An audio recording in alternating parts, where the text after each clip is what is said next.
Greetings, I am the wrestling fan. I may not be the best wrestling fan, but I am the finest. And welcome to another rendition of The Wrestling Fan's DVD/Blu-Ray Reviews, which I'm laughing because I've only done one before, and that was late last year, and I haven't done one since, and I'll explain why after these little credit things. But this time I take a look at the newly released Eric Bischoff Blu-ray. I have the Blu-ray edition, which is called Eric Bischoff, Sports Entertainment's Most Controversial Figure.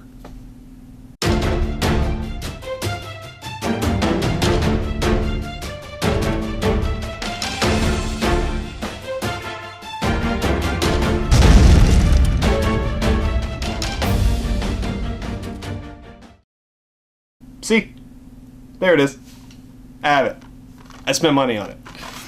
I don't know how many people were excited for this, but I was excited. I mean, honestly, whenever WWE comes out with a new documentary, 9 times out of 10, it's going to be fantastic. Even if it's an hour long, like the Seth Rollins one they have on the WWE Network, which will probably be the one they put on his Blu-ray whenever they release it, which will probably be this year or next year. It was great. It was fantastic. I mean, their production department, when it comes to these documentaries, top notch. They're better documentaries than some documentaries that have won Best Documentary at the Academy Awards. So I was excited to listen to Eric Bischoff's side of his story and to tell his story, because we've all heard rumors over the years about Bischoff and how he helped run WCW into the ground, how that's not particularly true, how he's an asshat, an ass clown, asshole, and how maybe that's not as true as it is. You know, he did the best he could. So I was very excited for this, and let me go and explain something, because I said I would. The last one of these DVD Blu-ray reviews I did was on the Best of Monday Nitro Volume 3. And that was last year when I started up The Wrestling Fan again. And I haven't done one since, even though I got a shit ton to review. And the Best of Monday Nitro Volume 3, it hadn't really just come out. But the reason why I haven't done any more is because I felt that when I do review, either if it's a new release or an old one, or whatever you guys want me to review, I have to watch everything. Everything. And I want to. I really do. And I'm going to go ahead and say everything on this I haven't watched. And mainly because, I mean, the majority of it, it's the documentary, extra stories, and then a bunch of Eric Bischoff moments from AWA, from him being an announcer, from him being the backstage segment guy, you know, from that, WCW, WWE, and it's got a lot of Blu-ray extras, and that's basically it. And the majority of that stuff I've already seen. I mean, a lot of it I haven't, but I have seen it. So, but it did occur to me that when it came to these releases with the documentary, I can talk about the documentary, and I can talk about the extras if I feel like it's worth it for the extras, or if maybe it was a little bit lackluster. So I'm going to do a lot more of these, and if you have any suggestions on future DVD Blu-ray reviews, you know, watch my DVD Blu-ray collection to see everything that I have. This is the newest edition. Just let me know, but I'll choose something else in the future and watch it. I'd love to do one a month. That may not happen, but one every couple months where I watch something and I talk about it and let you know if it's worth your hard-earned money. Now this just came out last week, and I watched it the day it came out. It is an hour-and-a-half documentary, which I was pretty happy with. I'm like, okay, hour and a half, that's good, because some of their documentaries, like on Jerry the King Lawler and Dudley Boys, were only like an hour, 10, hour 15, which is still enough time, but I kind of want an hour and a half, you know, when I'm paying $25 for a Blu-ray. But I will say the documentary is very well done, and you get good insight into Eric Bischoff, because I was never an Eric Bischoff fan. I'll say it once again. During the Monday Night Wars, I was a WWF fan. I didn't get what all the hubbub was about with WCW. I didn't really understand that shit until I was older. You know, the power of the NWO and the Cruiserweight division and the storylines, and so much good from 96 till about late 98. Those are awesome years. Awesome years. And in a lot of ways, a lot of it was much better than WWF in 97. I started watching WWF in 98 when Stone Cold was finally champ and DX was coming about, and Nation of Domination, and they were starting to get more raunchy, and I watched it because it was more like a soap opera and more for the storylines and the characters and less about the wrestling. So the Cruiserweight division meant jack shit to me in WCW, and I didn't care about the NWO. I was like, oh, Hulk Hogan, I remember him from my childhood. Who gives a shit? And so I didn't know Eric Bischoff. I would see him doing commentary, or I'd see him as the asshole boss, and I didn't care. But as I watched over the years and I saw what he created in WCW and with the NWO and how he really did turn that company around, I gained some respect for him, but I didn't like that Eric could never like admit when he made mistakes in WCW, or how he made mistakes in TNA, and they don't talk about that in the documentary, which who cares? But, he just doesn't seem like he's got too big of an ego to make mistakes. So I was wondering in the documentary, when they would start talking about WCW, especially when it was floundering, what he would say. And we'll get to that. But the documentary, it's a really good insight to his life, his early life as a child, and his siblings are on there talking about him, what kind of kid he was, and to see him as a child is real weird, especially since he doesn't have that black hair, or even the silver hair he's sporting nowadays. And to see how he got his start. His wife is in there, his very beautiful wife, and it was kind of cool for them to talk about how they met, and how Bischoff was actually a model. Like, I didn't realize, this is going to sound weird, but he is a very good-looking man. And when he was younger, he did kind of look like a model, in a way. I was like, I guess he kind of was really good-looking and model-esque. So that was weird. But he did a lot of sales jobs. He did a lot of shit, and worked his ass off. And I like how he wasn't really a fan of school. I wasn't a fan of school either, but he was a hard worker, and he was driven but not just for money, to find something he really loved doing in life. And then eventually that took him to the AWA. And through circumstance, he became a backstage interviewer and kind of got good at that. And then eventually went to WCW once AWA kind of went to shit. And he talks about, too, how he stayed with AWA for an extra 6 months and didn't get paid once because he felt he had an obligation to Verne Gagne. He was loyal to Verne Gagne. And he doesn't say that to kind of say, like, see, I'm a good guy. It's not that. It's just that's the truth. And it made me respect him, that he is a loyal guy to people who treated him well. But then he got on at WCW, and it shows how he tried to get on at WWF, and that didn't really work out. And then it talks about how he took over WCW. And I did not realize that he went from being an announcer to the president, to the main, producer. I thought he had become a producer first and then became president or whatever his title was. So, there was a lot of... They do something really cool where they start out the documentary with a bunch of people talking about Eric Bischoff, and they say some good things, and then they say some really not good things. In the middle of the documentary, they show that exact same segment again, and I thought I hit the rewind button, or the back button.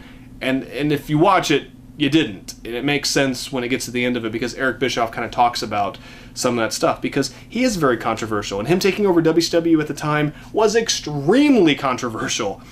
The fucking announcer is now going to run WCW? Okay, well, that company is going to fucking close within a few months. What the hell? But Eric Bischoff is very charming.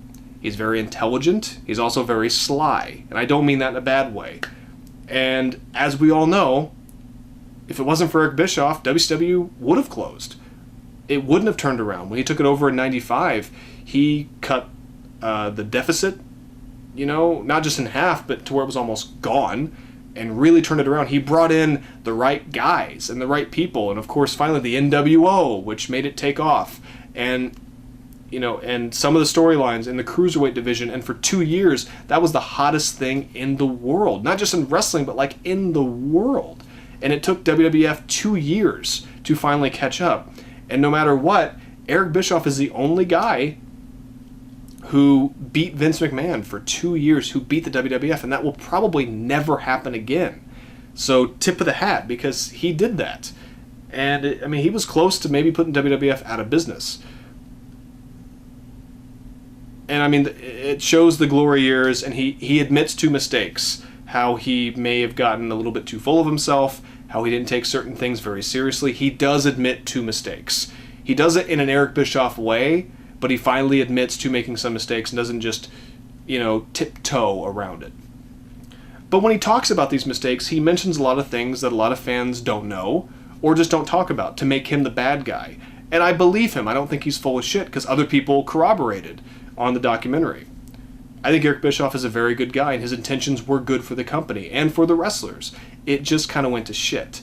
And I don't think Eric, even though in AWA he got a great background or lessons in psychology and wrestling. I think he does love wrestling, but I don't think he had enough experience to keep that company going in terms of the in-ring product for years to come. And eventually, in '99 he was sent home and it all went to shit, and he eventually came back, and they do cover that a little bit, and he talks about what people say about him and certain things like everyone having creative control in their contracts, and he says no, he nips that in the bud. That was just Hogan, and I believe him. I never believed that rumor anyway. That made no sense. But who knows? He could be full of shit again. I don't know. But, I didn't get that Eric Bischoff, he seemed very relaxed in the documentary. Of course, it's shot beautiful. We get to see his home, where he lives, find out about how he's a real physical guy, and, even learn about his karate background. We learn a bunch of stuff, and it made me just really like the guy. Like, really respect the guy. Like, I hope I meet him someday and shake his hand, because he contributed a lot to professional wrestling and helped it in a lot of ways, which I knew before. But I have much more respect for him, and I like him as a person. And, he may be a piece of shit sometimes, but who among us haven't been a piece of shit? And I still like him a hell of a lot more than Vince Russo. Vince Russo is just a piece of shit. Eric Bischoff, at least, is an intelligent man and gets wrestling. Or did. But they talk about that, and of course they cover his time when he came to WWF or WWE.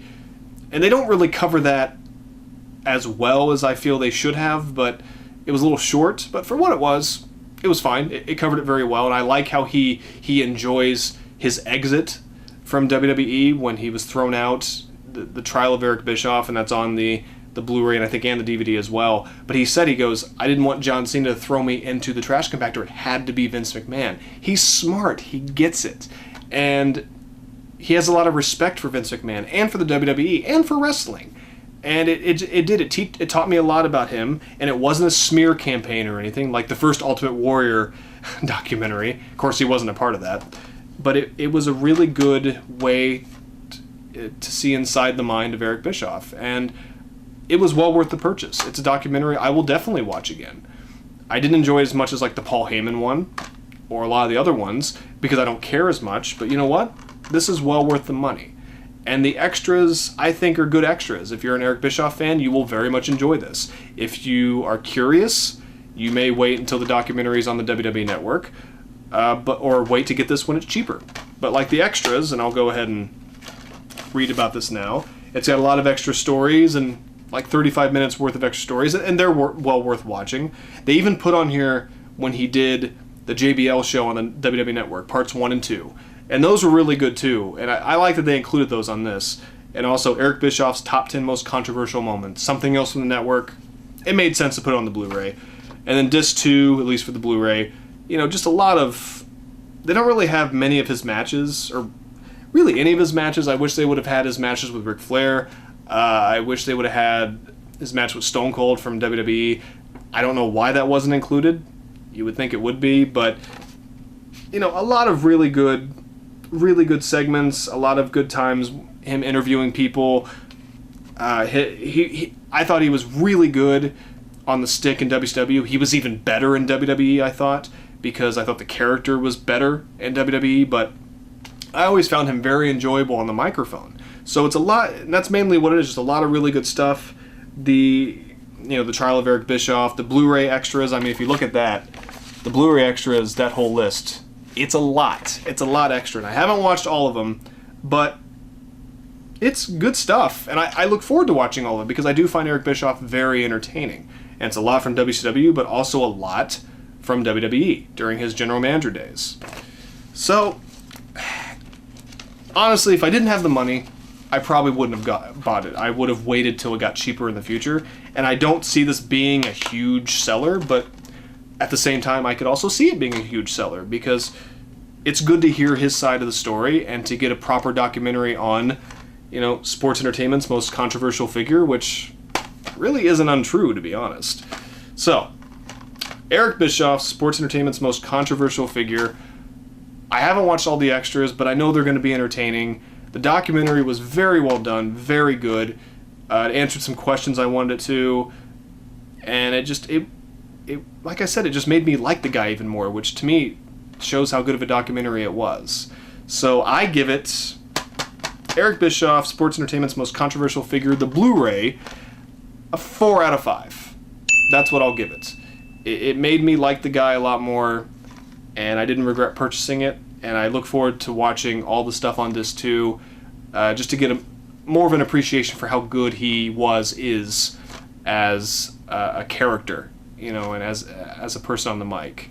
So, if you're interested, get it. If not, you could pass it up. I'd understand if you would, but I don't regret it, and I don't think you will either. So, thank you for joining me on another rendition of The Wrestling Fans DVD/Blu-ray Reviews. As you can see, I had a shitload more to watch. If you have any from my collection or anything else you guys want me to review, DVD or Blu-ray wise, just tell me in the comments. Until next time, I'll see you later.